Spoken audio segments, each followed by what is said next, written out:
So, Bethesda finally dropped the much anticipated announcement trailer for the upcoming Starfield showcase, but that's not all, as Todd Howard and the team also revealed the official release date for Starfield this year, which turns out to be September 6, just short of 10 months from the original date that the game was supposed to have launched.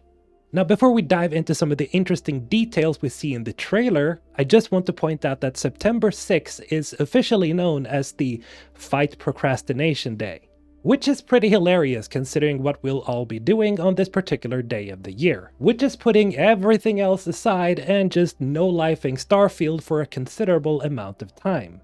In any case, besides the reveals for the actual dates for the release and the Starfield Direct Showcase, that being June 11th, Bethesda also focused on one important aspect of the story of Starfield.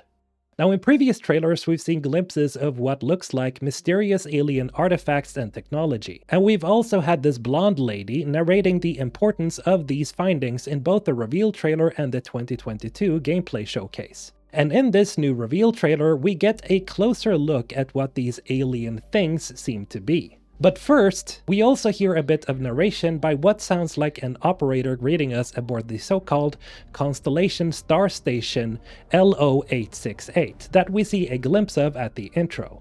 And then we hear the operator informing us that one of these big anomalies are showing signs of something as we pan over to see this seemingly alien artifact starting to come to life. And the operator proceeds to hint at us inevitably uncovering the source behind it. Now, while this supposed machinery is activating itself, we get a few shots of a barren moon next to a darkened planet, only for it to be revealed that a weird structure housing the mysterious technology is placed on this very moon. And as we go further in, we get to see yet another one of these strange structures we saw in the previous gameplay showcase last year. And as we get a bird's eye view from above, I think we may finally have an idea of what these things are. Now, I have to mention that this is sorta speculatory, but looking at the design of the structure, it would seem that it's built to be reminiscent of a galaxy. Not only do we see stars from the above angle, but as we see an explorer, who's presumably us, levitating as the structure activates, the scene transitions to what looks like the core of a galaxy, and we pan out to see reflections of light forming the classic Starfield logo.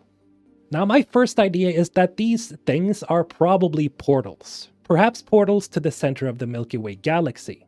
And I can't help but wonder, is this where we'll be finding intelligent alien lifeforms in Starfield?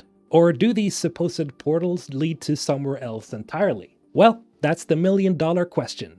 I have to say though that I love that Todd and Bethesda chose to focus on this particular aspect of Starfield, because the game will most definitely revolve mostly around the mystery of these artifacts.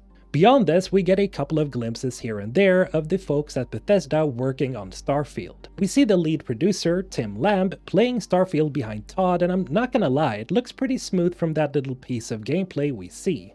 And speaking of the gameplay, if you look close enough, it looks like there's a form of dodge mechanic that we previously haven't seen. However, this could be unintentional, but it's interesting nonetheless. We also see a few other devs exploring what looks like different planets, where we get a short glimpse of a possible revolver-type weapon and a rifle type in the second footage.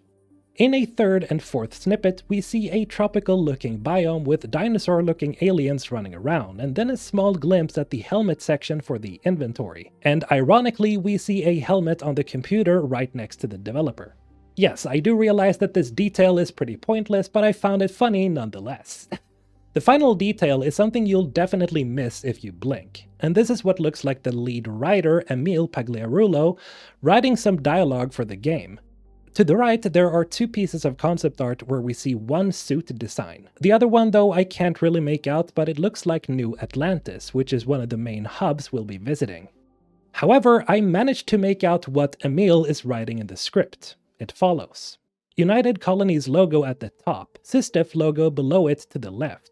UC Vanguard logo below it to the right. Urgent communique. Please be on alert. Pirates of the Crimson Fleet have extended far beyond the Crick system and have established footholds in the Sagan, Cheyenne, Lunara, and Narium systems. Both SysDef and the Vanguard are committing to ridding United Colonies space of these parasites. This is clearly no longer just a Freestar Collective problem. Also, be advised that the Crimson Fleet is not a single organized entity or faction. Rather, it is a loose confederation of individual captains, all organized under the same banner. Shown here is the symbol, or Jolly Roger, they've adopted. Anyone displaying the symbols assumed to be associated with the Crimson Fleet, and can be terminated at, presumably here, at will.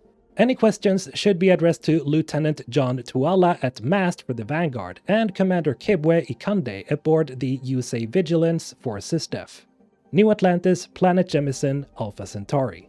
So the script seems to suggest that the Crimson Fleet is a bigger problem to the other factions than we thought, and they really do sound like actual pirates. What with the mention of their Jolly Roger logo, which is probably referring to this depiction of a skull that's visible in a piece of concept art. It's also interesting that the text suggests that anyone associated with the Crimson Fleet can be terminated at will, and I wonder if guards and NPCs will respond to you with hostility if you actually join the Crimson Fleet, specifically by brandishing the logo. All that aside, the reveal trailer didn't really show too much, but it's reassuring to know that Bethesda are working hard at the game. I do understand, however, that the release date being September 6 may be disappointing to a lot of people, especially since Bethesda themselves previously stated that Starfield would release in the first half of 2023, which is now obviously not the case anymore. But anyhow, it's good that they're taking the time they need, as Todd Howard himself seems genuinely surprised at how big the game has turned out to be. And so expectations are at an all-time high, so let's hoping they deliver. But hey, remember to subscribe if you enjoyed this breakdown, and do let me know what you think of this reveal trailer in the comments below. I'll see you in the Starfield, friends.